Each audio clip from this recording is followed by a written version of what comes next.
आज के इसमें हम लोग है ना कैश फ्लो स्टेटमेंट देखेंगे। सबसे फर्स्ट तो ये बताओ कि income statement and cash flow statement अलग क्यों कर रहे हैं, what's the difference. Income statement में बेसिकली हम लोग बोल रहे हैं कि अगर 100 करोड़ का सेल्स किया जिसकी वजह से हमारा नेट प्रॉफिट 100 करोड़ से बढ़ेगा, राइट। बट एक्चुअली कैश मिला नहीं मिला वो कहां से समझेगा, कैश फ्लो स्टेटमेंट में, ठीक है। वो इकोनॉमिक रियलिटी है। बहुत बार कंपनीज क्या करता है, डेलिबरेटली चैनल स्टफ करता है। चैनल स्टफिंग क्या होता है, डेलिबरेटली बेच देता है एंड फिर बाद में क्या होता है, बोलता है बाद में पे कर लो। 100 करोड़ में से ऐसा पॉसिबिलिटी कि 70 करोड़ मुझे बाद में मिलने वाला है एंड मैं बोल रहा हूँ ठीक है बाद में आराम से दो, कोई इश्यू नहीं है। नॉर्मली इंडस्ट्री में 30 डेज में पैसा आ रहा है, लेकिन मैं क्या कर रहा हूँ, मेरे जो कस्टमर्स है उनको मैं बोल रहा हूँ 30 डेज में मत दो, 70-80 डेज में दो। डिस्ट्रीब्यूटर को बोल रहा हूँ मैं 80 डेज 90 डेज में दे दो, चलेगा। तो देयर इज अ पॉसिबिलिटी कि वो 80 डेज में पैसा आएगा ही नहीं, बैड डेट्स होने का चांसेस है, पॉइंट नंबर 1। लेकिन मेरा सेल्स क्या कर रहा हूं, मैं पहले दिखा रहा हूं जिसकी वजह से प्रॉफिट बढ़ा के बता रहा हूं ना मैं, लेकिन उतना पैसा आया है क्या मेरे पास, नहीं। इंडस्ट्री में सबको 30 डेज में आ रहा है पैसा, मेरे को कितने डेज में आ रहा है, ऑन एन एवरेज 80 डेज में। तो क्या है, इतना टाइम मेरा पैसा अटक गया तो मैं वापस री इन्वेस्ट करने के लिए मेरे पास पैसा रहेगा क्या, खुद के पास, कंपनी के पास नहीं ना। तो क्या करना पड़ेगा, वर्किंग कैपिटल के लिए लोन लेना पड़ेगा। बाकी कंपनी सीधा कैश जो जनरेट कर रहा है कस्टमर से वही वापस बिजनेस में लगा रहा है, वेराज मुझे क्या करना पड़ रहा है, वर्किंग कैपिटल लोन लेना पड़ रहा है। वर्किंग कैपिटल लोन लेगा तो फ्री में मिलेगा क्या, नहीं, क्या करना पड़ेगा, इंटरेस्ट देना पड़ेगा। तो इसके वजह से कंपनी प्रॉब्लम में आ जाती है। तो इसके लिए it is very important for us to understand कि भाई सेल्स इतना हुआ है तो उसके अगेंस्ट डेटर कितना है, एंड डेटर का इतना है तो ऑन एन एवरेज इंडस्ट्री कितने ट्रेंड पे चल रहा है। 30 डेज में पैसा आ रहा है, 50 डेज में आ रहा है, वो रिसीवेबल डेज में समझेगा, वो सब हम लोग आगे ऑब्वियसली एनालाइज करेंगे। बट आज के इसमें हम लोग क्या देखने वाले कि कैसे प्रेजेंट करना है cash flows. But having said that थोड़ा थोड़ा तो लाइन आइटम के बारे में भी समझना उतना ही इंपॉर्टेंट है। तो we'll be starting with profit before tax, ठीक है। प्रॉफिट बिफोर टैक्स, अच्छा सबसे फर्स्ट चीज क्या देखना चाहिए मुझे कि इनकम स्टेटमेंट का जो मेरा एबिट है या एबिडा, एबिडा क्या है हमारा, earnings before interest tax depreciation amortisation. On an average EBITDA और मेरे कंपनी का cash flow from operations, cash flow from operations क्या होता है, मेरा जो कोर बिजनेस है उसमें मेरे को कितना कैश जनरेट कर रहा हूं मैं, मेरे कोर बिजनेस से कितना कैश जनरेट कर रहा हूं, राइट। एबिडा, एबिडा भी क्या है, ऑन एन एवरेज वही बता रहा है ना, मोटा मोटा वही बता रहा है। एबिडा क्या बता रहा है, ईबीआईटी जो मैं ले रहा हूं, EBIT is what, operating profit, मेरे कोर बिजनेस से कितना प्रॉफिट हो रहा है, राइट। डीए को ऐड क्यों कर रहा हूं, डेप्रीसिएशन अमोर्टाइजेशन, क्योंकि वो नॉन कैश है। तो मोटा मोटा ना मेरा एबिडा और cash flow from operation similar रहना चाहिए, सेम तो नहीं रहेगा, बराबर। वो क्यों सेम नहीं रहेगा वो मैं बताऊंगा, बट कैसा है कि काफी सिमिलर होना चाहिए। अगर नहीं है तो फिर थोड़ा प्रॉब्लम है, रेड फ्लैग है।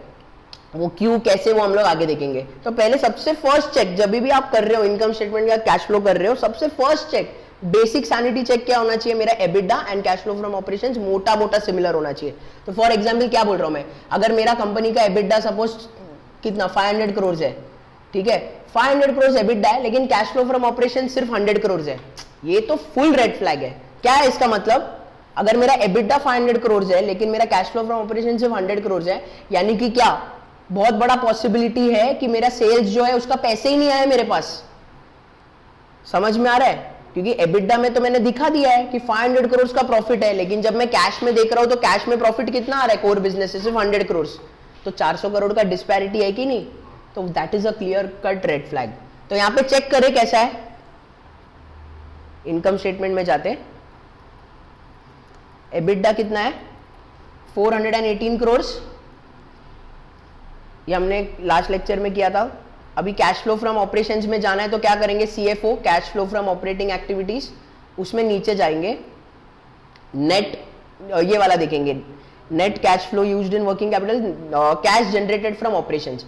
मैंने क्यों ये वाला क्यों नहीं लिया, नेट कैश क्यों नहीं लिया, क्योंकि जब मैं एबिडा ले रहा हूं तो उसमें टैक्सेस माइनस किया है क्या, मैंने नहीं किया है। तो मेरा सीएफओ में भी क्या चेक करना है, बिना माइनस किए हुए, तो कौन सा वाला आएगा, कैश जनरेटेड फ्रॉम ऑपरेशंस, कितना है 402 करोड़, एबिडा कितना है 418, तो ऑलमोस्ट सिमिलर है, थोड़ा सा ही डिफरेंस है ना 16 करोड़ का, बट 400 कितना आ रहा था उसमें 418 करोड़ आ रहा था, इसमें 402 करोड़ आ रहा है, क्लियर है। तो इतना ज्यादा प्रॉब्लमेटिक नहीं है। प्रॉब्लमेटिक कब होता, जब एबिडा मेरा 418 है, ये मेरा 350 318, तो मेरे को चेक करना पड़ता कि इतना क्यों डिस्क्रिपेंसी है, कि तुम इनकम स्टेटमेंट में दिखा रहे हो कि तुम्हारा 418 करोड़ का प्रॉफिट है, बट एक्चुअल में तो तुम लोग कैश टर्म्स में सिर्फ 350 318 कुछ ही आया है, बट यहाँ पे कितना आया है 402, एंड उसमें से फिर टैक्सेस माइनस किया है। समझ में आ रहा है? अच्छा, सबसे फर्स्ट चीज बताओ, कैश फ्लोज में कौन से टाइप्स होते हैं? कोई भी बिजनेस से 3 तरीके से जनरेट करता है cash. Cash flow from operations, जो उसका कोर बिजनेस से उसको कैश मिल रहा है। कोर बिजनेस क्या है इन लोगों का? फुटवेयर बेचना, एंड विंड पावर भी दिया हुआ है, वो हम लोग आगे एनालाइज करेंगे, राइट? तो कोर बिजनेस से क्या आ रहा है वो देखेंगे। सीएफओ, सीएफआई क्या है मेरा? कैश फ्लो फ्रॉम इन्वेस्टिंग क्या था? क्या क्या लाइन आइटम्स आएगा कैश फ्लो फ्रॉम इन्वेस्टिंग? अगर मैंने प्लांट एंड इक्विपमेंट खरीदा तो मेरे हाथ से पैसा गया, अगर मैंने प्लांट एंड इक्विपमेंट बेचा तो मेरे को पैसा आया, तो वो सब प्लस माइनस होगा। कैश फ्लो हम लोग को सिंपल बता रहा है कि मेरे हाथ से पैसा गया तो माइनस, बेचा तो पैसा आया प्लस। अगर मैं इन्वेस्ट कर रहा हूं, अगर मैं किसी को लोन दे रहा हूं या किसी कंपनी के कॉर्पोरेट बॉन्ड में इन्वेस्ट कर रहा हूं, वो कहां पे आएगा? सीएफआई में आएगा। लेकिन अगर मैं खुद लोन लूं तो वो सीएफएफ में आएगा, सीएफएफ में आएगा, राइट? सिंपल है। अगर मैं आईपीओ करा रहा हूं या एक्स्ट्रा इशुएंस ले रहा हूं, इक्विटी इशू कर रहा हूं, तो वो कहां पे आएगा? सीएफएफ। जो भी मेरे कंपनी के खुद के कंपनी का कैपिटल स्ट्रक्चर चेंज होगा वो सीएफएफ में जाएगा। लेकिन अगर मैं इन्वेस्ट कर रहा हूं किसी के कंपनी में, डेट अगर दे रहा हूं, किसी को लोन दे रहा हूं या किसी और के कंपनी में इन्वेस्ट कर रहा हूं, तो that will come under CFI. Again ये बेसिक्स अगर क्लियर नहीं है तो income statement, balance sheet, cash flow का वीडियो डाला है, वो प्लीज एक बार देख लो, क्योंकि यहाँ पे एक्चुअल लाइन आइटम्स आएगा, हर एक लाइन आइटम इंपॉर्टेंट है। अगर हम लोग को चेक करना है कि कौन सा मटेरियल है, कौन सा इमटेरियल है, बट हैविंग सेड दैट, अगर आप फर्स्ट टाइम कर रहे हो, इट इज वेरी इंपॉर्टेंट कि आप एक एक लाइन आइटम का मतलब समझो, ठीक है? तो हम लोग स्टार्ट कर रहे हैं पीबीटी, प्रॉफिट बिफोर टैक्स, 291। तो बेसिकली प्रॉफिट बिफोर टैक्स मतलब ये वाला part, EBT, profit before tax.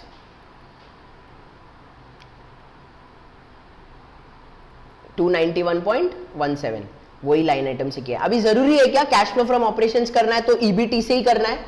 बिल्कुल नहीं, बहुत बार नेट इनकम से भी होता है। नेट इनकम से होगा मतलब क्या है? टैक्सेस जो है, टैक्स एक्सपेंस वो ऑलरेडी माइनस हो चुका है। पीबीटी में टैक्स माइनस हो चुका है क्या? नहीं। अब इसका रेलेवेंस बताता हूं मैं। सबसे पहले टैक्स पे आते, ठीक है? ऐसे समझते, पहले तो कैश फ्लो का एक अलग बनाना है स्टेटमेंट, ऑलरेडी बना दिया है मैंने। अभी मेरे को एक बात बताओ, जब मैं कैश फ्लो फ्रॉम ऑपरेशंस ढूंढ रहा हूं, अगर मैं ईबीटी से करूं या मैं नेट इनकम से करूं, क्या फर्क पड़ने वाला है? ईबीटी सपोज 100 करोड़ है एंड नेट इनकम अगर मैं टैक्सेस माइनस किया तो ऐसे समझते कि ईबीटी मेरा 100 है, टैक्स मेरा है 10, तो मेरा नेट इनकम कितना हो जाएगा? 90। कैश फ्लो फ्रॉम ऑपरेशंस जब मैं ले रहा हूं तो that is always net of taxes. अभी है ना, बहुत बार लोग ईबीटी से इसके लिए चालू करते हैं क्योंकि मैं मेरे बुक्स में जितना टैक्स दिखाता हूं ना, जरूरी नहीं है उतना भरता हूं। ये समझो, वापस बोल रहा हूं, मेरे बुक्स में, बुक्स मतलब क्या? इनकम स्टेटमेंट में, मेरे इनकम स्टेटमेंट में मैं ऐसा दिखाता हूं कि मुझे टैक्स भरना है 10 रुपया, 10 करोड़, चलो यहाँ पे करोड़ में ले रहे तो 10 करोड़ मुझे टैक्सेस भरना है, ऐसे मैं दिखा रहा हूं। जरूरी नहीं है कि मैं 10 करोड़ भरता हूं। टैक्स अथॉरिटी बोलता है कि नहीं 10 करोड़ नहीं, सिर्फ 6 करोड़ भरो, ये भी होता है। कभी कभी बोलता है टैक्स अथॉरिटी बोलता है नहीं 10 नहीं 15 करोड़ भरो। तो कभी भी याद रखना, ये जो टैक्स एक्सपेंस है एंड टैक्स पेड है सेम नहीं रहेगा, थोड़ा तो डिफरेंस आएगा ही आएगा। चेक करेगा हमारे इसमें क्या है, सेम है कि क्या है। चलो स्टेटमेंट ये क्या है? कैश फ्लोज था, प्रॉफिट एंड लॉस ऊपर ही है। कितना टैक्सेस है टोटल? 65.46। देखते हैं फुल सेम आ रहा है क्या। नीचे अगर देखेंगे ना, टैक्सेस पेड करके एक लाइन आइटम आएगा। टैक्सेस पेड कितना है? 83 करोड़। मैंने बुक्स में कितना दिखाया था? 65। पे कितना कर रहा हूं? 83। अब वो कौन से सिचुएशन में क्या है वो मैं आगे बताऊंगा, डीटीए डीटीएल सब करेंगे ना, वहां पे मैं बताऊंगा आपको। क्लियर है? बट याद रखना हमेशा, एंड ये हमेशा सब में होता है ना। अभी ऐसे समझो कि कोई एक नॉर्मल एक्सपेंस है, ठीक है? अभी ऐसे समझते, एक एग्जांपल लेता हूं ना, या इंटरेस्ट का ही बात करते हैं। मैं मेरे बुक्स में दिखा रहा हूं, इनकम स्टेटमेंट में दिखा रहा हूं कि इंटरेस्ट एक्सपेंसेस 5 करोड़। जरूरी है क्या मैं 5 करोड़ ही भरता हूं इंटरेस्ट? नहीं, हो सकता है मैं 4 करोड़ भरेगा। तो कभी भी याद रखना दोनों सेम नहीं है। तो कैश फ्लो में जो होता है ना, उसको हम लोग लाइन आइटम को क्या बोलते हैं? Interest paid. इनकम स्टेटमेंट में क्या आएगा, इंटरेस्ट एक्सपेंस। अभी इंटरेस्ट एक्सपेंस है 5 करोड़, मैंने पे किया है 4 करोड़, तो 1 करोड़ पे करना बाकी है, तो वो कहां पे आएगा, बैलेंस शीट में मुझे पे करना बाकी रह गया ना, तो ईयर एंड में कहां पे आएगा, लायबिलिटीज में इंटरेस्ट पेएबल। तो ये 3 लाइन आइटम ऐसे लगेगा कि सेम है, बट बिल्कुल सेम नहीं है। इंटरेस्ट एक्सपेंस बता रहा है कि ये साल में पर्टिकुलर ईयर में कितना इंटरेस्ट एक्सपेंस इनकर हुआ, कितना हुआ, 5 करोड़। कैश फ्लो बताता है कि भाई कितना भरा। अभी ऐसा हो सकता है कैश फ्लो में कि लास्ट ईयर का भी थोड़ा भरना था, तो ऐसा हो सकता है इंटरेस्ट एक्सपेंस 5 करोड़ है, तुमने भरा 7 करोड़, या ऐसा हो सकता है कि 5 करोड़ भरना था, तुमने भरा 4 करोड़, कुछ भी हो सकता है। तो ऐसे नहीं है कि इंटरेस्ट एक्सपेंस जितना है उतना इंटरेस्ट पेड होना चाहिए। तो सिंपल लैंग्वेज में इंटरेस्ट एक्सपेंस 5 करोड़ है, इंटरेस्ट पेड सिर्फ मैंने 4 करोड़ पे किया, तो 1 करोड़ बाकी है। वो 1 करोड़ कहां पे आएगा, पेएबल, पे करना बाकी है बैलेंस शीट के लायबिलिटी साइड में। तो हम लोग को समझ में आ रहा है कि इतना पे करना बाकी रह गया है। क्लियर है ये 100%? तो ऐसा कुछ भी नहीं है कि ईबीटी से ही चालू करना है, नेट इनकम से ही चालू करना है, कभी कभी एबिटा से भी चालू करते हैं। एबिटा से चालू करेंगे तो इंटरेस्ट कंपोनेंट ऑलरेडी निकाल दिया है, डेप्रिसिएशन अमोर्टाइजेशन निकाल दिया है, तो उसका कुछ इफेक्ट ही नहीं आएगा। तो इट डिपेंड्स, ऐसा कुछ जरूरी नहीं है कि ईबीटी से ही चालू होगा, ईबीटी से भी चालू हो सकता है, ईबीआईटी से चालू हो सकता है, ईबीआईटी डीए से चालू हो सकता है, नेट इनकम से चालू हो सकता है, चारों चीज से। क्लियर है? तो अभी यहां से हम लोग स्टार्ट करेंगे। सबसे पहले प्रॉफिट बिफोर टैक्स। अगेन हम लोग का आइडिया क्या है यहाँ पे, अगर बेसिक्स पता है तो ऑब्वियसली ये पता होगा कि कैश फ्लो फ्रॉम ऑपरेशंस मतलब कोर बिजनेस से कितना मेरे को प्रॉफिट हुआ इन टर्म्स ऑफ कैश। तो मैं क्या बोल रहा हूँ, पीबीटी से चालू कर रहा हूँ, पीबीटी से चालू कर रहा हूँ मतलब इनकम स्टेटमेंट लाइन आइटम ले रहा हूँ, बराबर। तो मैं कंसिडर क्या कर रहा हूँ कि इनकम स्टेटमेंट में जितना पीबीटी है उतना ही मेरा कैश है, बट उसमें मैं एडजस्टमेंट्स करूंगा। सबसे फर्स्ट एडजस्टमेंट डेप्रिसिएशन अमोर्टाइजेशन। अभी मैं जब पीबीटी ले रहा हूँ, यहाँ पे ऐसे समझते हैं, यहाँ पे आते हैं इनकम स्टेटमेंट में, जब मैं पीबीटी ले रहा हूं, बेसिकली ये लाइन आइटम 291, ये जो मैं ले रहा हूं, इसमें डेप्रिसिएशन अमोर्टाइजेशन को ऑलरेडी माइनस किया है मैंने। इनकम स्टेटमेंट में डेप्रिसिएशन को माइनस किया रहेगा 109 से, तभी तो जाके ये 291 हुआ ना। बट एक्चुअली वो कैश है क्या? डेप्रिसिएशन में मैं कुछ कैश दे रहा होगा किसी को, नहीं ना, वो क्या है, नॉन कैश है। तो आइडियली वो कैश फ्लो में आना चाहिए क्या? नहीं आना चाहिए ना। ऐसे समझो ये 109 एक्चुअली 0 होना चाहिए कैश फ्लो के टर्म्स में, तो ये 0 कर दूंगा तो क्या हो जाएगा, ये मेरा बढ़ गया, बराबर है कि नहीं। तो बेसिकली मैं क्या बोल रहा हूं सिंपल इसमें, कि क्योंकि मेरे पीबीटी में मैंने डेप्रिसिएशन को माइनस किया था, वो एक्चुअली तो नॉन कैश है, तो इसका इफेक्ट को मेरे को रिवर्स करना है। तो मैं क्या करूंगा, 109 को मैं ऐड बैक करूंगा। तो बेसिकली 291.71 में डेप्रिसिएशन को माइनस किया गया था, तो क्योंकि वो नॉन कैश है उसका इफेक्ट आना ही नहीं चाहिए, तो उसको मैं रिवर्स कर रहा हूं। याद रखो कि मेरे को डेप्रिसिएशन को कंसिडर नहीं करना है। यहाँ पे डेप्रिसिएशन आ रहा है उसका मतलब ये नहीं कि हम ऐड कर रहे हैं डेप्रिसिएशन को, ऐसा नहीं है। क्योंकि पीबीटी में ऑलरेडी माइनस हो चुका था, हम लोग यहाँ पे ऐड कर रहे हैं। तो ऐसे समझो -109 है तो यहाँ पे +109 है, तो वो कट हो जाए, तो बेसिकली उसका इफेक्ट 0 हो जाता है। क्लियर है ये? Next finance cost. Finance cost कहां पे आएगा, मैंने लोन लिया रहेगा एंड उस पर मुझे इंटरेस्ट पे करना है, तो कहां पे आएगा, सीएफएफ। तो यहां पे सीएफओ में आना चाहिए क्या? नहीं, बट पीबीटी ले रहा हूं मैं, पीबीटी यानी कि फाइनेंस कॉस्ट मैंने माइनस किया रहेगा। देखो क्या होता है, sales minus COGS, GP, GP में फिर ऑपरेटिंग खर्चा माइनस करता हूं तो ईबीआईटी आता है। ईबीआईटी से इंटरेस्ट कॉस्ट, वो जो फाइनेंस कॉस्ट है वो माइनस कर रहा हूं, और फिर ईबीटी आ रहा है। तो मुझे क्या करना है, वो जो फाइनेंस कॉस्ट है वो यहां पे कंसिडर नहीं करना है, कहां पे करना है, सीएफएफ में, तो वहां पे आएगा वो, बट यहां से उसका इफेक्ट हटाना है। तो ईबीटी में आने के पहले वो माइनस किया था, तो उसको रिवर्स करने के लिए क्या करना पड़ेगा, प्लस, ताकि वो 0 हो जाए इफेक्ट। डेप्रिसिएशन में क्या किया था, वही किया था ना, डेप्रिसिएशन माइनस था, तो उसको रिवर्स करने के लिए प्लस। लाइकवाइज यहां पे क्या हो रहा है, उसको फाइनेंस कॉस्ट को ऐड कर रहे हैं ताकि उसका इफेक्ट 0 हो जाए। समझ में आ रहा है? इसके लिए आप देखोगे कि कॉस्ट को हमेशा हम लोग ऐड करते हैं एंड जो इनकम है उसको माइनस करते हैं, क्योंकि उसका इफेक्ट को हटाना है, हम लोग को 0 करना है उसका इफेक्ट को। इसके लिए रिवर्सल एंट्री है ये सब। Interest income on fixed deposit, ये कहां पे लिया था हम लोग ने, इनकम स्टेटमेंट में अगर आपको याद है तो हम लोग ने अदर इनकम में लिया था। अभी अदर इनकम में 9.05 है, ऑब्वियसली उसके अंदर और भी लाइन आइटम्स है, बट आप ऐसे समझो, सिंपल लैंग्वेज में ऐसे समझो ना, कि ये जो इंटरेस्ट इनकम, डिविडेंड इनकम, ये सब, नेट गेन ऑन सेल, ये सब है ना अदर इनकम में। अभी अदर इनकम में 9.05 लिया मैंने, तो मेरा ऑब्वियसली प्रॉफिट बिफोर टैक्स बढ़ गया। देखो ना यहाँ पे अदर इनकम मैंने 9.05 ऐड किया है, जिसकी वजह से मेरा पीबीटी बढ़ गया है, बराबर। बट एक्चुअली क्या वो मेरा कोर बिजनेस का प्रॉफिट है क्या? नहीं। तो मुझे क्या करना पड़ेगा? हटाना पड़ेगा ये इफेक्ट, क्योंकि पहले ऐड हो चुका है। तो मुझे अभी क्या करना पड़ेगा? सब्ट्रैक्ट। ठीक है, तो क्या करूंगा? उतना मैं लेस करूंगा। तो देखो यहाँ पे एग्जैक्ट वही रहेगा, इंटरेस्ट इनकम को लेस किया रहेगा, इवन दो वो इनकम है हम उसको लेस कर रहे हैं। लाइकवाइज डिविडेंड इनकम लेस होगा, बट यहाँ पे था ही नहीं कुछ, डिविडेंड इनकम तो नहीं आ रहा है। Net gain on sale of current investment, again non core है ना, मेरा मेन बिजनेस थोड़ी है, ये कहां पे आएगा? Net gain on sale of current investments आएगा कहां पे? CFI में आएगा, net gain on sale of current investment. इसका मतलब क्या है?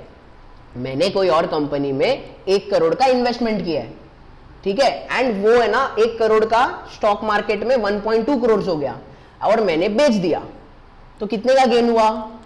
20 लाख का। वो 20 लाख है ये, तो 20 लाख क्या हो गया है? अदर इनकम में ऐड किया है यहाँ पे 20 लाख, बट वो मेरा कोर बिजनेस है क्या? नहीं। तो वो 20 लाख को लेस करना पड़ेगा, बस वही किया है। समझा? आपको इतना सिंपल इसमें समझना है, कॉम्प्लिकेटेड नहीं है। वैसे ही हम लोग हर एक चीज करेंगे। अभी मुझे एक बात बताओ, शेयर बेस्ड कॉम्पनसेशन जो है, पेमेंट जो है, वो कितना है? 2.94 करोड़ है। इसको ऐड बैक क्यों किया है?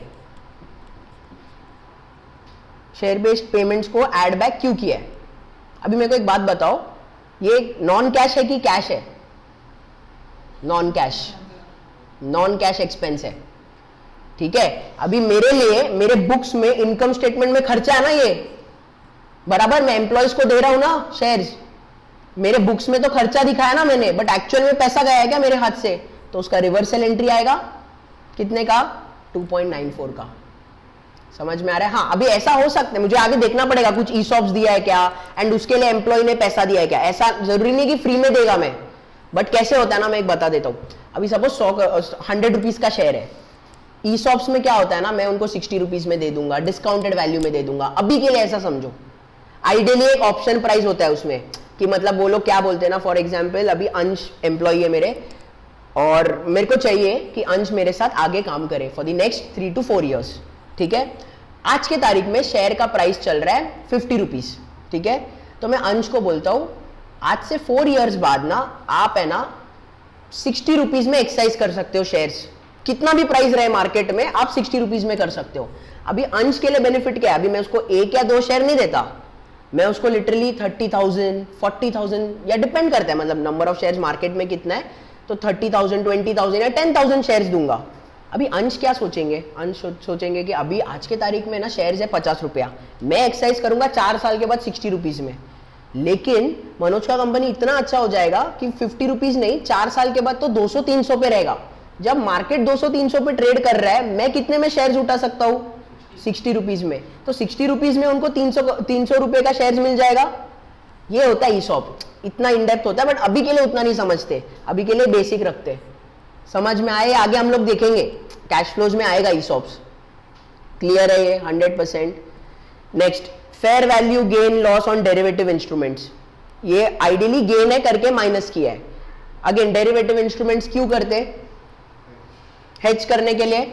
अभी अगेन जरूरी नहीं है कि हर एक कंपनी हेज करती है अपना रॉ मटेरियल से। अभी अगेन मैं थोड़ा ऑफ टॉपिक जा रहा हूं, कंसेप्ट समझो बिजनेस में कैसा होता है। सिंपल एग्जांपल ले हम लोग, cafe coffee day. Cafe coffee day का रॉ मटेरियल सबसे बड़ा क्या है? Coffee bean. कॉफी बीन का प्राइसेस ऊपर गया तो रॉ मटेरियल का प्राइसिंग ऊपर, रॉ मटेरियल का प्राइसिंग ऊपर हो जाएगा तो क्या हो जाएगा? मेरा प्रॉफिट कम। तो कंपनीज क्या करता है ना, रॉ मटेरियल्स को हेज कर देता है। हेज कर देता है मतलब डेरिवेटिव कॉन्ट्रैक्ट्स में, फॉरवर्ड या फ्यूचर्स में जाता है। अगेन डेरिवेटिव्स अगर नहीं आता रहेगा आपको तो इट इज फाइन, आप सिर्फ ऐसे समझो कि आप हेज करना है, मुझे रॉ मटेरियल्स का खर्चे को हेज करना है, कि कुछ भी हो जाए मार्केट में मैं एक फिक्स्ड प्राइस सेट कर रहा हूं, जिसके वजह से कैफे कॉफी डे को एग्जैक्ट पता है कि रॉ मटेरियल का खर्चा इतना ही होने वाला है, तो मैं इतना सेलिंग प्राइस रख सकता हूं। अभी बहुत सारे कंपनीज है ना हेज नहीं करती, ठीक है। For example Nestle India, Nestle India का सबसे बड़ा प्रोडक्ट क्या है? Baby milk powder. Baby milk powder का मोनोपोली है उनका, 94-95% शेयर है मार्केट में इंडिया में उनका, बाकी अबाउट इंडिया का है। तो अभी जब मोनोपोली डिओपोली हो जाता है ना, या एकदम मार्केट लीडर रहता है ना वो, तो रॉ मटेरियल का खर्चा अगर बढ़ भी गया ना, वो सीधा कंज्यूमर को पास ऑन कर देगा। बेबी मिल्क पाउडर के लिए मोनोपोली है उनका, ऑब्वियसली मॉम नहीं सोचेंगे, मॉम या डैड अपने बच्चे के लिए नहीं सोचेंगे 1 रुपया, पॉइंट 1 रुपया तो नहीं बढ़ता बट 0.25 रुपीज या 0.2 रुपीज जो भी, वो लोग सीधा पास ऑन कर देंगे एंड वो लोग खरीदेंगे भी, सब कंज्यूमर्स। समझ में आ रहा है आपको? 100% इनइलास्टिक है ना, खरीदेंगे ही खरीदेंगे। तो अगर ऐसा सिचुएशन रहेगा ना तो लोग डेरिवेटिव में नहीं जाएंगे, क्योंकि डेरिवेटिव में पूरा एक डेरिवेटिव टीम बिठाना पड़ेगा, उसके लिए भी तो कॉस्टिंग लगता है ना। हम लोग कैसे सोचते हैं, अरे डेरिवेटिव्स में जाके इसको हेज कर दो। अरे हेज कर दो मतलब क्या, हर रोज थोड़ी ना कोई बैठना पड़ेगा ना, एक टीम बैठना पड़ेगा 4-5 लोगों का, तो उनका सैलरी देना पड़ेगा। तो इसके लिए एंड बड़े कंपनीज के लिए और ज्यादा बड़ा हो जाएगा। तो क्या हो जाता है, जब मोनोपोली रहता है या कंपनी का कॉम्पिटिटिव एडवांटेज रहता है, मार्केट लीडर रहता है, तो वो लोग बहुत बार, और अगर पास ऑन कर सकते हैं वो अगर प्राइजेस पास ऑन कर सकते तो वो लोग हेजिंग नहीं करते। समझ में आया? बट यहाँ पे किया है, देखेंगे आगे इसका। समझ में आ रहा है? उसके बाद राइट डाउन ऑन इन्वेंट्रीज। अच्छा, मेरे को ये वाला चाहिए, बैड डेट्स रिटर्न ऑफ, ये लोग ने 0.04 एड बैक किया। क्योंकि नॉन कैश है।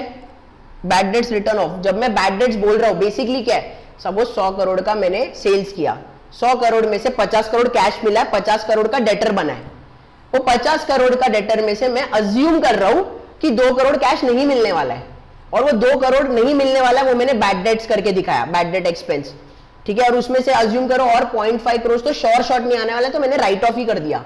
अभी जब मैं राइट ऑफ कर रहा हूं, मेरे लिए नुकसान है ना, वो लॉस है, बट कैश टर्म्स में कुछ लॉस है क्या? नहीं ना, कैश टर्म्स में लॉस नहीं है ना, मतलब जो मिलना था वो नहीं मिला मुझे, बराबर वैसा है ना लॉजिक।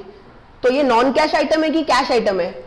नॉन कैश, क्योंकि डेटर, मैं क्या बोल रहा हूं, 50 करोड़ मिलना था, उसमें से मेरे को एक्चुअल में 0.5 करोड़ मिला ही नहीं, एंड वो मैंने रिकॉर्ड कर दिया है बुक्स में, बट एक्चुअल कैश नहीं आया ही नहीं है ना। तो आएगा क्या, इसमें आना चाहिए क्या? नहीं, तो मैंने ऐड बैक किया। सिंपल लॉजिक ये है। अब ऐसे समझो, बैड डेट एक्सपेंस है ना, नॉन कैश आइटम है। ठीक है, मैं इसमें बता देता हूं, वैसे तो हम लोग ने लास्ट लेक्चर में किया था ये। अगर मेरा डेटर है 50 करोड़ का, ये मुझे मिलने वाला है, ऐसा मैंने अज्यूम किया है, बट बैड डेट यहां पे क्या होगा, बैलेंस शीट में क्या हो जाएगा, आरडीडी 2 करोड़, एंड यहाँ पे मैंने 48 करोड़ का डाला है। इसका करस्पॉन्डिंग एंट्री क्या है आरडीडी का, bad debt expense. But actual में कुछ हुआ है क्या? नहीं ना। हो सकता है कि ये 2 करोड़ मुझे आए, बराबर है, कुछ कैश ट्रांजैक्शन है क्या ये 2 करोड़? पॉइंट ये है। नहीं, अभी आप सोचोगे लेकिन डेटर का 50 करोड़ तो मुझे मिलने वाला है ना, वो चांसेस है ना। हाँ, वो चांसेस है, बट मैं आरडीडी का बात कर रहा हूं। वो मैंने क्यों किया है, सेफ्टी के लिए किया है कि भाई ऑन एन एवरेज है ना 50 करोड़ में से 2 करोड़ नहीं आने वाला है।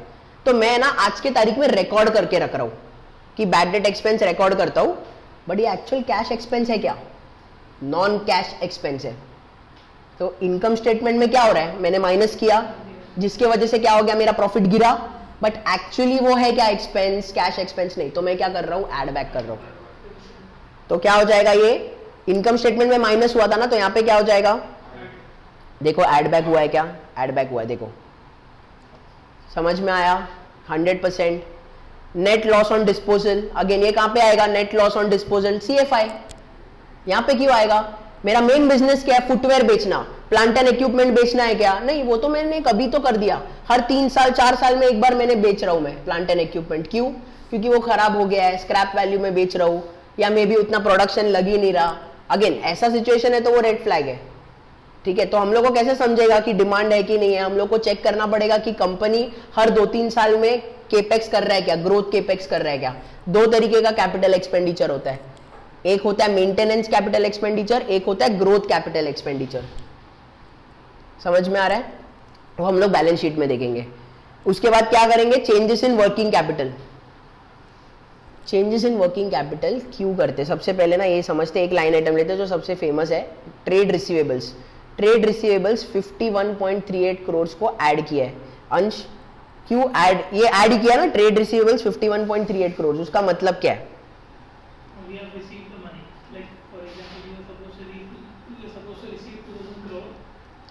बैलेंस शीट में जाके देखते हैं ट्रेड रिसीवेबल्स कितना है, 51.38 करोड़ को ऐड किया है, राइट। तो बैलेंस शीट में चलते हैं, बैलेंस शीट में ट्रेड रिसीवेबल्स है 2020 में ट्रेड रिसीवेबल्स 172, 2019 में 222। पहले तो समझते ट्रेड रिसीवेबल्स क्या है। ट्रेड रिसीवेबल्स का दूसरा नाम है डेटर। सिंपल समझो, डेटर मतलब क्या, जिससे मुझे पैसा लेना है। 2019 में ये सिचुएशन था कि मुझे 222 करोड़ लेना था, 2020 में देख रहा हूं कि सिर्फ 172 करोड़ ही लेना बाकी है, यानी कि वो 222 में से थोड़ा पैसा आया है मुझे। कितना आया है? 222 माइनस 172 करो, मोटा मोटा उतना ही रहेगा जितना यहाँ पे लिया है। कितना है? 222 माइनस 172 करो ना, 223 माइनस 172, 223 माइनस 172, 51 करोड़ का trade receivables on an average रहेगा, ऐड किया रहेगा इसमें। एक मिनट, 51.38 समझ में आ रहा है 100%। ये क्या है ट्रेड रिसीवेबल्स? एक बार है ना यहाँ पे समझते हैं हम लोग। अगेन ये सब मैंने ऑलरेडी अपलोड किया हुआ है, basics of income statement, balance sheet, cash flows में मैंने टाइम एंड अगेन ये बताया क्योंकि बहुत ही इंपॉर्टेंट है। अभी देखो मैं यहाँ पे एक और बार एक्सप्लेन कर रहा हूँ, एक सिंगल लाइन आइटम लेके।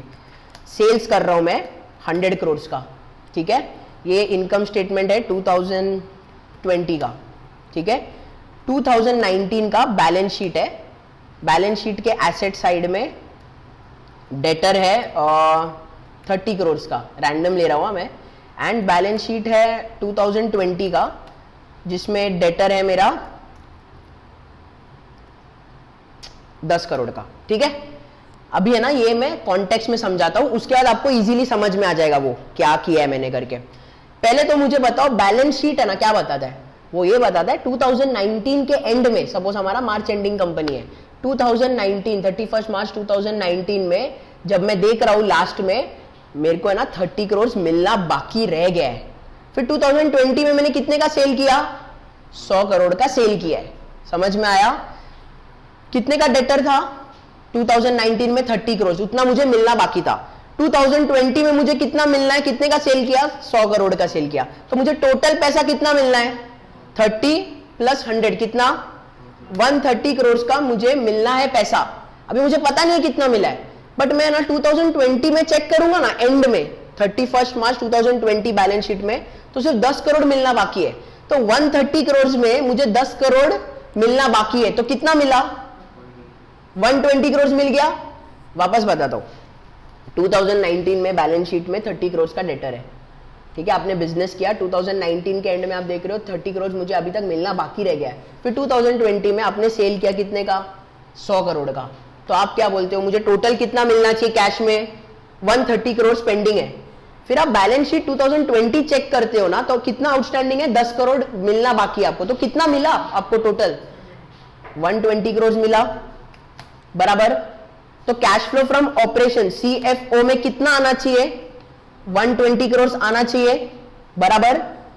अभी है ना जब हम लोग CFO कैलकुलेट करते हैं तो कहां से करते हैं हम लोग? यहाँ पे कहां पे रिलैक्सो में कहां से किया है? EBT में किया है। EBT जब मैं कैलकुलेट कर रहा हूं तो ये सेल्स जो है 100 करोड़ ऑलरेडी रिफ्लेक्टेड रहेगा ये EBT में। EBT जितना भी है सपोज 70 करोड़, तो यहाँ पे सेल्स रहेगा, सेल्स से एक्सपेंसेस माइनस किया रहेगा, सब कुछ रहेगा। बट ये 100 करोड़ जो है, ये जो 100 करोड़ है वो ऑलरेडी ये EBT में रिफ्लेक्टेड रहेगा। क्या चीज रिफ्लेक्टेड नहीं रहेगा? ये 20 जो बेसिकली ये डेटर का डिफरेंस है, 30 माइनस 10 20 का डिफरेंस, वो क्या करना पड़ेगा मुझे? ऐड करना पड़ेगा, क्योंकि टोटल मुझे 120 मिला है ना, बट मैं EBT में कितना कंसिडर किया है? सेल्स 100, तो यहाँ पे कितना और ऐड करना है? 20, which is nothing but debtor का डिफरेंस। उसी को हम लोग बोलते हैं working capital changes in working capital. कितना? 30 माइनस 10, ठीक है। ऐसे नहीं पढ़ना है हम लोग को, करंट एसेट कम हुआ तो ऐड करना है, ये सब 12th standard first year second year में पढ़ा होगा, वैसे नहीं पढ़ना है। फाइनेंशियल मॉडलिंग प्रॉपर बिजनेस करना है ना, तो ये प्रॉपर तरीके से समझना है हम लोगों को। समझ में आया? ये सेम जो अभी मैंने सीखा ना इजी वे में, सेम यहाँ पे किया है। करके देखें एक बार लॉजिकली। चलो बैलेंस शीट पे आ जाओ। बैलेंस शीट में अगर आप देखोगे ट्रेड रिसीवेबल्स कितना है? 222 crore. 222 crore is synonymous to this, ठीक है। सेल्स कितना हुआ है हमारा? 2020 का देखना पड़ेगा, 2410, बराबर। फिर 2020 के बैलेंस शीट में कितना है? Trade receivables 172। अब ये ईबीटी में ऑलरेडी 2410 रिफ्लेक्ट होता होगा, डेटर क्या होगा 222 का 172, यानी कि कुछ पैसा आया है। कितना पैसा आया है? 222 माइनस 172 विच इज 50। वो लोग एग्जैक्ट किया है तो कितना आ रहा है वो ऐड करना पड़ेगा। तो यहां पे देखो कैश फ्लो में उन्होंने वो 51 ऐड किया रहेगा, ट्रेड रिसीवेबल्स 51। समझ में आया? 100%। सिमिलरली इन्वेंट्रीज का 68.21 करोड़ माइनस हुआ है। माइनस हुआ है मतलब क्या? सिंपल है, मैंने पैसा, देखो ऐसे समझो, मैंने इन्वेंट्रीज के लिए पैसे दिए बट उतना इन्वेंट्री बिका नहीं होगा। समझा? कैसे समझना है? देखो ऐसे समझते, 68.21 करोड़ माइनस किया, तो पहले बैलेंस शीट में चलते हैं इन्वेंट्रीज के। करंट एसेट्स, इन्वेंट्रीज कितना था? 382.43 करोड़। इतने का इन्वेंट्रीज ऑलरेडी आउटस्टैंडिंग था, मतलब इतना इन्वेंट्री बाकी है, 382 करोड़ का इन्वेंट्री बाकी है जो बिका नहीं है 2019 में। फिर 2020 में उन्होंने सेल किया है, मतलब ऑब्वियसली इन्वेंट्री और बनाया रहेगा ना उन्होंने। समझ में आ रहा है? ऐसे समझो कि रिलैक्स होके बुक्स में 382 करोड़ का फुटवेयर अभी तक बाकी है। कॉस्ट प्राइस हमेशा याद रखो, 382 का इन्वेंट्री बाकी है। नेक्स्ट ईयर उन्होंने और भी इन्वेंट्री बनाया ही होगा ना। 2000 करोड़ का अगर उनका सेल्स हो रहा है तो 382 करोड़ चलेगा क्या? इतना थोड़ी मार्जिन से उनका कि 300 करोड़ का सामान वो लोग 2400 में बेच रहे हैं, नहीं ना। तो फिर मार्जिन तो शूट अप हो जाता। 382 करोड़ का उनके पास सामान है एज ऑफ 2019। 2020 में और इन्वेंट्री बनाया और उन्होंने बेचा, लेकिन 2020 में वो लोग देख रहे हैं कि इन्वेंट्री 382 का 447 हो गया है। तो बेसिकली क्या हो गया? इन्वेंट्री ज्यादा हो गया। इन्वेंट्री ज्यादा हो तो पैसा गया ना मेरे हाथ से, तो वो क्या किया? माइनस किया है। ठीक है, अगेन ये मैंने डिटेल में कराया है, अगेन यूट्यूब वीडियो भी डाला हुआ है, उसमें देख लो एक बार, बहुत डिटेल में डाला हुआ है। एक एग्जाम्पल, जैसा अभी मैंने ये वाला एग्जाम्पल बताया ना आपको सेल्स डेटर का, वैसे मैंने इन्वेंट्री का भी बताया। ठीक है, सेम लॉजिक अप्लाई करना है। उसके बाद आगे चलते हैं कैश फ्लो में। ट्रेड पेबल्स अगर पॉजिटिव है मतलब क्या?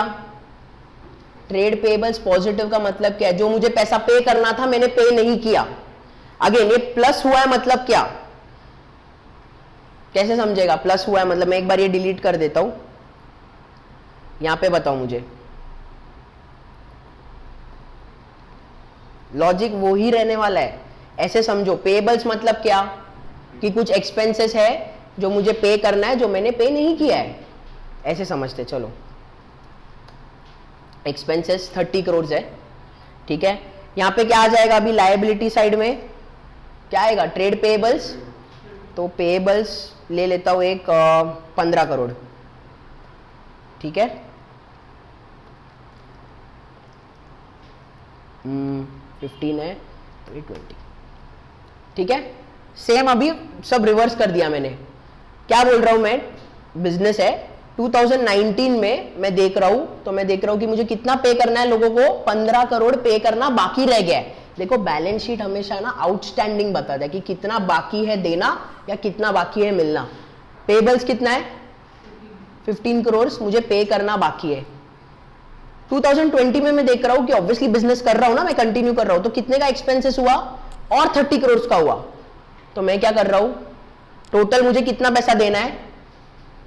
45 करोड़ देना है मुझे, बट मैं 2020 का देख रहा हूं एंड में, तो मैं देख रहा हूं यार 20 करोड़ तो अभी तक बाकी है पे करना। तो मैंने पे कितना किया एक्चुअल में? 25 करोड़ ही तो पे किया ना। समझा? 15 करोड़ पे करना था लास्ट ईयर, ये साल और 30 करोड़, तो टोटल हो गया 45। ये साल एंड में मैं देख रहा हूं 20 करोड़ अभी भी बाकी है। तो पे कितना किया मैंने?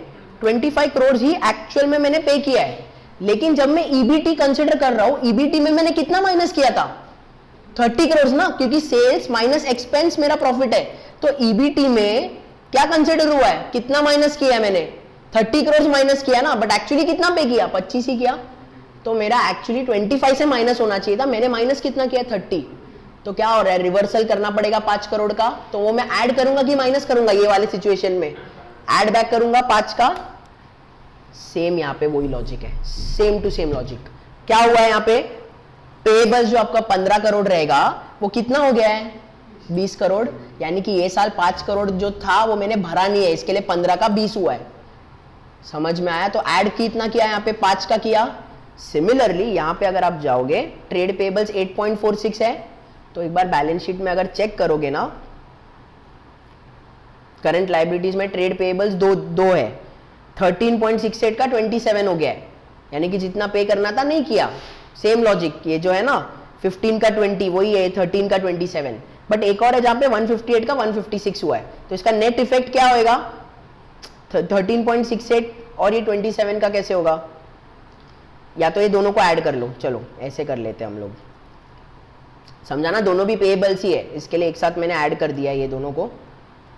171 2019 में था, 2020 में कितना हो गया ये दोनों?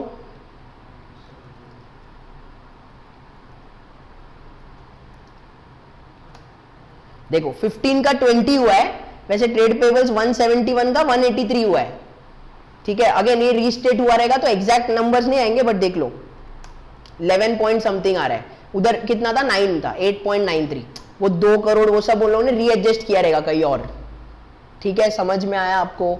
बट मोटा मोटा वही नंबर आ रहा है। कंसेप्ट समझ में आया कि क्यू प्लस हो रहा है क्यू माइनस हो रहा है, वो लेवल तक समझना है। वो प्रेजेंटेशन तो बहुत इजी पार्ट है, वो मैं एक बार बता दूंगा तो आ जाएगा, बट ट्रस्ट में अगर आपको ये लेवल तक समझ में आ रहा है ना, तो आपका जो आपका फर्स्ट जॉब रहता है actual sell side analyst, 8 lakh 10 lakh जो भी रहेगा, फर्स्ट 6 मंथ्स इससे भी कम काम रहता है, आपको इतना भी नहीं समझना रहता है आपको। एंड अगर आपको ये लेवल पे पता है तो आप फास्ट ट्रैक हो जाते हो। समझ में आ रहा है? तो इसके लिए एक एक लाइन आइटम में उतना डिटेल में बता रहा हूँ, एक्सप्लेन कर रहा हूँ, ठीक है। अभी हम लोग आगे का देखेंगे। नेक्स्ट लाइन आइटम, ये हमारा क्या था? कैश फ्लो फ्रॉम ऑपरेशंस मेरा 402 करोड़। ये क्या किया हम लोग ने? जो भी प्लस माइनस सब कुछ करके हम लोग ने 402 करोड़ पे आए। उसके बाद हम लोग क्या किए? टैक्सेस पेड माइनस किया। हम लोग ने ईबीटी में किया था क्या टैक्सेस का? कुछ नहीं। अगर हम लोग नेट इनकम से चालू करते, इंस्टेड ऑफ ईबीटी अगर मैं नेट इनकम से चालू करता, तो यहां पे पहले मुझे टैक्स एक्सपेंस प्लस करना पड़ता, उसका इफेक्ट हटाना पड़ता। नेट इनकम, अगर मैं नेट इनकम ले रहा हूं तो टैक्स एक्सपेंस माइनस हो गया ऑलरेडी, यहां पे मैं प्लस करूंगा टैक्स एक्सपेंस, एंड फिर मैं टैक्सेस पेड माइनस करूंगा। क्यों?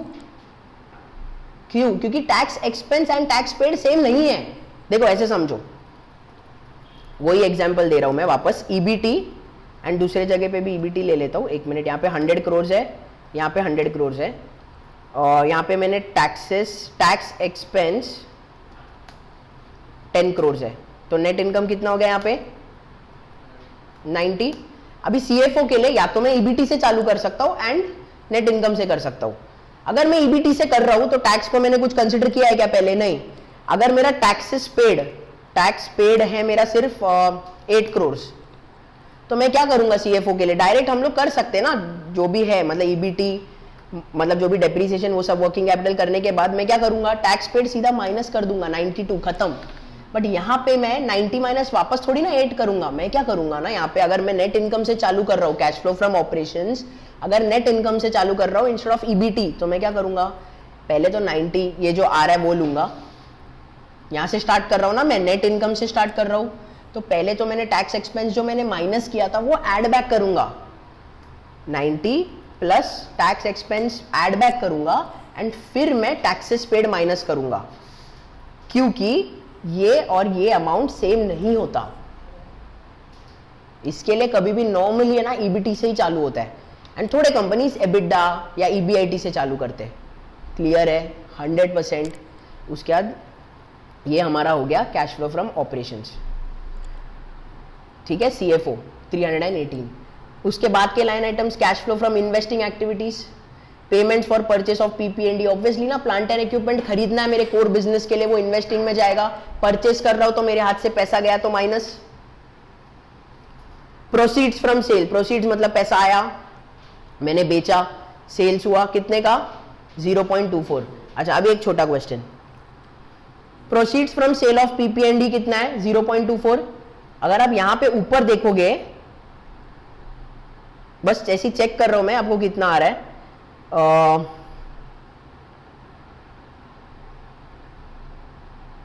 एक minute, proceeds from sale of P P and E है, यहाँ पे कुछ लॉस था ना, हाँ, net loss on disposal write off P P and E and intangible, बराबर। लॉस, मैंने पीपीएनडी बेचा है, उसका कितना लॉस हुआ है? 1.1 करोड़ का लॉस में बेच रहा हूं। मैं बेचा कितने में? 0.24, मतलब मैं बेच के मुझे 0.24 आया, लेकिन कितने का नुकसान कर रहा हूं उसमें मैं 1.1, तो ये कितने का रहेगा? पीपीएनडी का टोटल अमाउंट क्या रहेगा? 1.1 प्लस 0.24, 1.34 करोड़ का है, उसको बेचा मैंने 0.24 करोड़ में, इसके लिए मेरा 1.1 का नुकसान हुआ। ये इतना समझना ही चाहिए आप लोगों को, ये देख के कि क्या हो रहा है, नहीं तो ना क्या होता है ना, प्रॉब्लम हो जाता है। नॉर्मली कैसे लोग देखते हैं, प्रोसीड्स में मेरे को 0.24 मिला, लॉस हुआ मेरा 1.1, अरे ये दोनों टैली क्यों नहीं हो रहा है? अरे कैसे होगा वो? अभी ये जो अमाउंट है 1.34, ये कहां पे रहेगा ना? बैलेंस शीट में रहेगा, ये बैलेंस शीट का लाइन आइटम है, समझा? पीपीएनडी ये जो है ना 1.34 करोड़ बैलेंस शीट में, बुक्स में रिकॉर्डेड रहेगा, बैलेंस शीट एसेट साइड में, समझ में आ रहा है? एंड इतने का लॉस है, तो बेसिकली क्या हो रहा है, अगर एंट्री पास करना है तो क्या एंट्री रहेगा इसका? मेरे बुक्स में ऑलरेडी है, मतलब डेबिट। अगर मैं बेच रहा हूं तो क्या होगा? कैश आएगा, कैश अकाउंट डेबिट। कितने का कैश आया? 0.24 का कैश आया, कैश अकाउंट डेबिट। फिर डेबिट क्या हो जाएगा? लॉस ना पीएनएल पे, कितने का? 1.1 टू पीपीएनडी। टू पीपीएनडी क्यों आएगा, क्यों क्रेडिट होगा? क्योंकि पहले था ना मेरे बुक्स में तो डेबिट, एसेट हमेशा डेबिट रहता है, डेबिट बैलेंस होता है, तो अगर मैं बेचूंगा तो क्रेडिट। समझ में आ रहा है?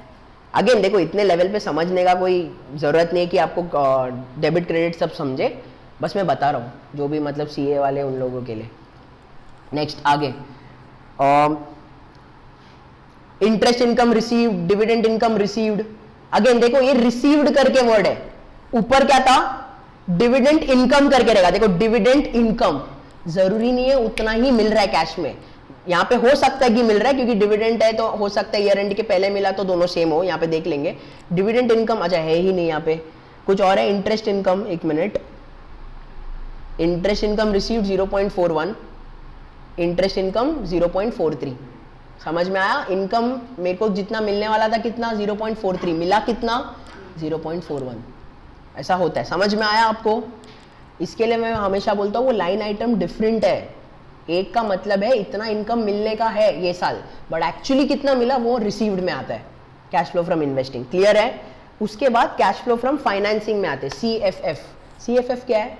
ऐसे लाइन आइटम जो मेरे खुद के कंपनी का कैपिटल स्ट्रक्चर चेंज कर रहा है। फॉर एग्जाम्पल, सबसे पहले मैंने मेरा बिजनेस चालू किया, 100% मेरा खुद का पैसा डाला, इक्विटी, राइट? उसके बाद मुझे लग रहा है नहीं यार, मेरे को एक्सपेंड करना है, मुझे किसी को स्टेक नहीं देना, मैं लोन ले लेता हूं, तो क्या हो जाएगा? मेरा कंपनी 100% इक्विटी रहा क्या? नहीं, 80% इक्विटी, 20% डेट। कंपनी का कैपिटल स्ट्रक्चर चेंज हुआ है ना? कैपिटल स्ट्रक्चर पहले 100% इक्विटी था, अभी क्या है? 80% इक्विटी, 20% डेट, राइट? तो कहां पे आएगा वो? सीएफएफ। अगर मैं मेरे खुद के कंपनी में इक्विटी इशू कर रहा हूं या लोन ले रहा हूं तो वो सीएफएफ में आएगा। मैं किसी कंपनी को लोन दे रहा हूं या कोई और कंपनी में इन्वेस्ट कर रहा हूं तो वो इन्वेस्टिंग में आएगा। हमेशा डिफरेंस समझो ये दोनों का। यहां पे ना सबसे फर्स्ट है proceeds from issuance of equity shares under ESOP, employ stock option plan. कितना है? 0.02। उसके बाद सेकंड क्या है? Securities premium received on exercise of ESOP. ये क्या है? ये पहले तो बताओ सीएफएफ में क्यों आया ईसॉप? मैं क्या कर रहा हूं? शेयर्स दे रहा हूं ना, बराबर है कि नहीं? अभी साइली अगर एम्प्लॉय एमएम को अगर शेयर्स दे रहा हूं तो क्या हो रहा है? मेरे कंपनी का कैपिटल स्ट्रक्चर चेंज हो रहा है ना। अगर शेयर्स बढ़ रहा है तो अगर डेट रहेगा तो मेरा कैपिटल स्ट्रक्चर जो चेंज हो रहा है, बराबर है? तो वो सीएफएफ में आ रहा है। अब मुझे डिफरेंस बताओ, सिक्योरिटीज प्रीमियम अलग एंड प्रोसीड्स का मतलब क्या है? ऐसे क्यों दिया है? तो सिंपल समझो, अगर मैं एक बार सीएफए के भी कॉन्टेक्स्ट में बताऊंगा एंड इंडियन कॉन्टेक्स्ट में भी बताऊंगा। इंडियन कॉन्टेक्स्ट में कैसे होता है? फेस वैल्यू 10 रुपया, बराबर? एंड वो टाइम पे अगर जब मैं इशू कर रहा हूं तब अगर मार्केट का प्राइस चल रहा है 50 रुपया, तो फेस वैल्यू 10 रुपया एंड सिक्योरिटीज प्रीमियम कितना होगा? 40। जो सीएफए में हम लोग करते हैं, सीएफए में क्या करते हैं? कैपिटल एडिशनल पेड इन, वो एडिशनल पेड इन इंडिया में सिक्योरिटीज प्रीमियम बोलते हैं। समझ में आया? तो इसके लिए ये लोग ने दो अलग अलग करके सेग्रीगेट किया है। इक्विटीज के अंदर, इक्विटी के अंदर क्या क्या आता है? फेस वैल्यू, सिक्योरिटीज प्रीमियम आता है, उसके बाद बाकी सब आता है, रिजर्व्स एंड सरप्लस, ये सब। समझ में आया? क्लियर है ना ये क्यों यहाँ पे आया है करके? उसके बाद proceeds from current borrowings. Again current borrowings मतलब मैंने मेरे बिजनेस के लिए लिया, ये माइनस है मतलब क्या? मैं रीपे कर रहा हूं। मैंने लोन लिया रहेगा 100 करोड़ जितना भी है, उसमें से मैंने 67 करोड़ पे ऑफ कर दिया, बराबर?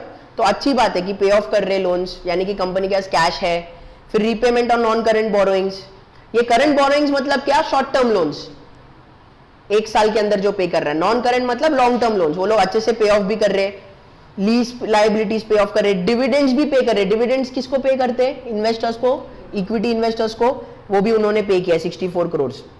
And finance cost including interest on lease liabilities, ये लीज हम लोग बैलेंस शीट में आएंगे तब करेंगे। तो ये सब करने के बाद हम लोग का ये साल का कैश फ्लो कितना हो रहा है? टोटल 0.67 करोड़। उसके क्या करना है मेरे को? ये सब अमाउंट बैलेंस शीट में डालना है। तो मैं क्या देखूंगा? लास्ट ईयर कितना था मेरा कैश फ्लो? कितना था? 1.88। ये साल कितना है? 0.67। तो देखो ये ऐड किया 0.67 प्लस 1.88, ये सब मिला के बैलेंस शीट में जाएगा ना। बैलेंस शीट में ऐसे समझो, लास्ट ईयर मेरे पास 3 करोड़ था, ये साल टोटल मैंने 2 करोड़ पूरा CFO CFI CFF मिला के 2 करोड़, तो टोटल बैलेंस शीट में कितना जाएगा? 3 + 2 5। वही यहाँ पे किया है इन्होंने। इतना तक करना है हम लोग को 2.55।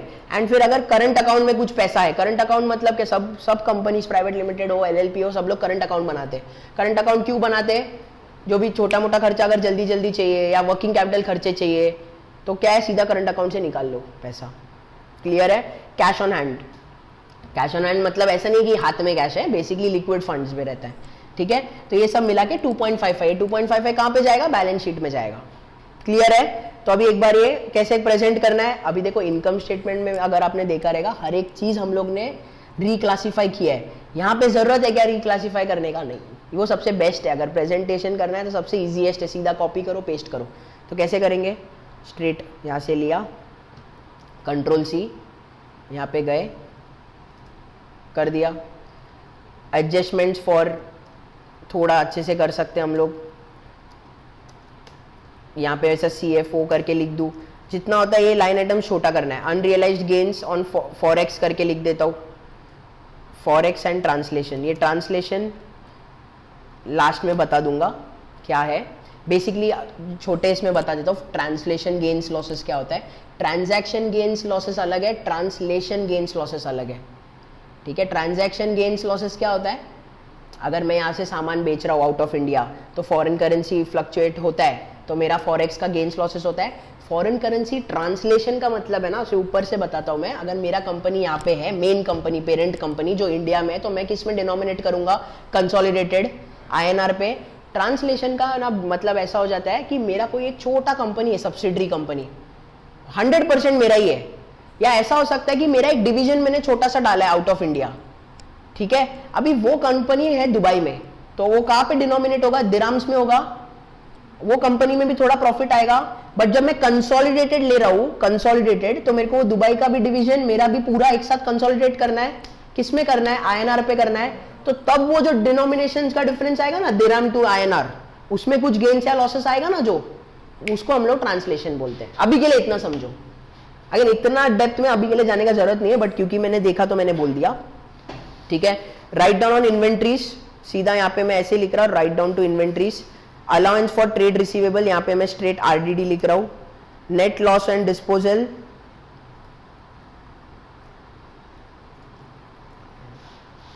जितना होता है छोटे लाइन आइटम्स रहेंगे उतना बेटर है। ठीक है, अभी के लिए ऐसे करके रख देता हूँ, उसको हम लोग ट्रिम कर सकते हैं एक एक करके। फॉर एग्जाम्पल डेप्रीसिएशन अमोर्टाइजेशन को क्या कर सकते हैं? DNA एक्सपेंस या DP एंड अमोर्टाइजेशन एक्सपेंस, वैसे कर लोगे तो बेटर है, मॉडल अच्छा दिखेगा। ऐसे करके करोगे तो बेटर है। ठीक है, तो सबसे पहले क्या कर सकते हैं? ये PBT एक बार ले लेता हूँ, अलग सा है। उसके बाद ये सब एक साथ ले सकता हूँ मैं, पूरा का पूरा। ठीक है, अगर आप अभी यहाँ पे देखोगे तो मैच नहीं हो रहा है। क्यों? क्योंकि ये देखो work in progress and finish goods ना, एक ही लाइन आइटम था वो इन्वेंट्री का। समझ में आया क्या? वो बेसिकली एक ही लाइन आइटम है ये पूरा। Write down on inventories to net realisable value related to raw materials, work in progress and finish goods. तो ऐसे करके तो अभी परफेक्ट आ गया। उसके बाद क्या आ जाएगा यहाँ पे मेरा? Operating profit before working capital changes.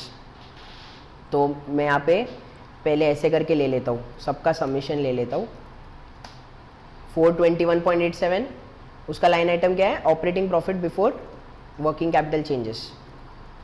बराबर, सिंपल है। अभी इसमें एक्चुअली कुछ ज़्यादा दिमाग भी नहीं चाहिए, सीधा सीधा हम लोग कॉपी पेस्ट कर सकते हैं। चेंजेस इन वर्किंग कैपिटल पूरा ऐसे एक साथ कर दिया, बस थोड़ा सा अच्छे से प्रेजेंट करना पड़ेगा।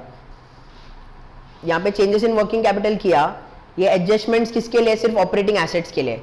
फिर नीचे किसका है? ऑपरेटिंग लायबिलिटीज के लिए। बस और कुछ करना ही नहीं है इसमें, स्ट्रेट हम लोग ले सकते हैं। ये पूरे के पूरे को सेलेक्ट कर दिया, control C control V. Trade payables के लिए कंट्रोल सी कंट्रोल वी। फिर नेट, अगेन सबका सबमिशन ले सकते हैं हम लोग 19.84।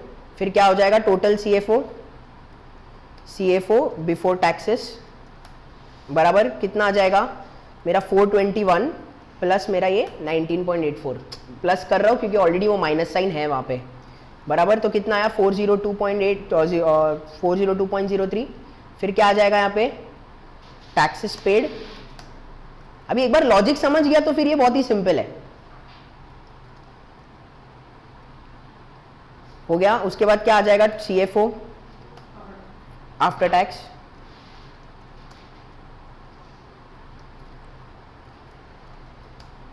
कितना हो जाएगा?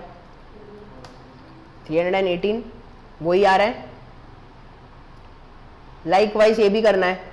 अगेन क्या कर सकते हैं? तो डायरेक्ट ही कर सकते हैं हम लोग एक साथ, क्योंकि अभी ये बहुत छोटे लाइन आइटम्स है। फ्रॉम इन्वेस्टिंग आप ऐसा पैरिटी बना के रखो, CFI करके लिख दो, कोई प्रॉब्लम नहीं है। पेमेंट ऑफ सिंपल है, केपेक्स लिख दो, बराबर। एसेट्स वही है।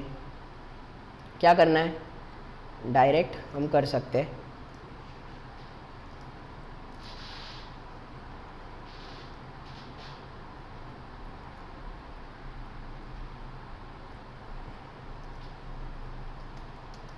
कभी भी है ना, ये जब फाइनल फिगर्स जो है ना इन्वेस्टिंग एक्टिविटीज, वो कॉपी मत करना, वो आप खुद से फॉर्मूला से ड्राइव करो, वो ज़्यादा अच्छा रहेगा। क्योंकि आगे जब आप फोरकास्ट करोगे तो स्ट्रेट कॉपी पेस्ट कर सकते हो वो फॉर्मूला।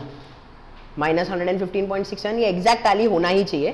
फिर लास्ट है CFF, बराबर। CFF के अंदर क्या लाइन आइटम्स है? देखो बहुत फास्ट हो जाएगा ये पूरा। प्रोसीड्स फ्रॉम, मैं क्या डाल सकता हूँ? Proceeds from ESOP। समझ में आ रहा है ना? ये सब इतना फास्ट हो सकता है। Securities received, securities premium on ESOP, क्योंकि आप बेच रहे हो किसी को तो उसके लिए भी इजी है ना, ये ऐसे ज़्यादा इजी है ना। ESOP ज़्यादा फेमस है रादर देन पूरा लिखने का। वो क्यों पूरा देखेगा? एंड ये अच्छा भी नहीं लगता, एक इतना बड़ा फिर बाकी सब छोटे, ऐसा अच्छा नहीं लगता है। तो ये क्या करना है? डायरेक्ट अगेन, ये बहुत इंपॉर्टेंट है कि बराबर तरीके से आप वो करो।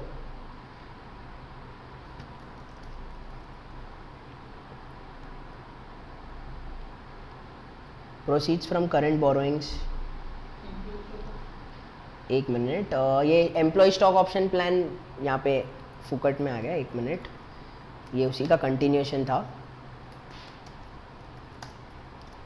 ठीक है, कुछ भी नहीं कर रहा हूँ मैं, सिर्फ मेरे को लाइन आइटम जैसे देख के समझ गया कि ये रिपीट है। ये बेसिकली पूरा एक लाइन है, securities premium received on exercise of equity shares issued under ESOP, वैसा है।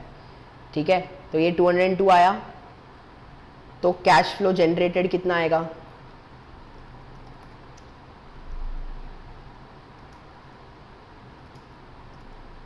CFO प्लस CFI प्लस ये 0.67, उतना ही आ रहा है।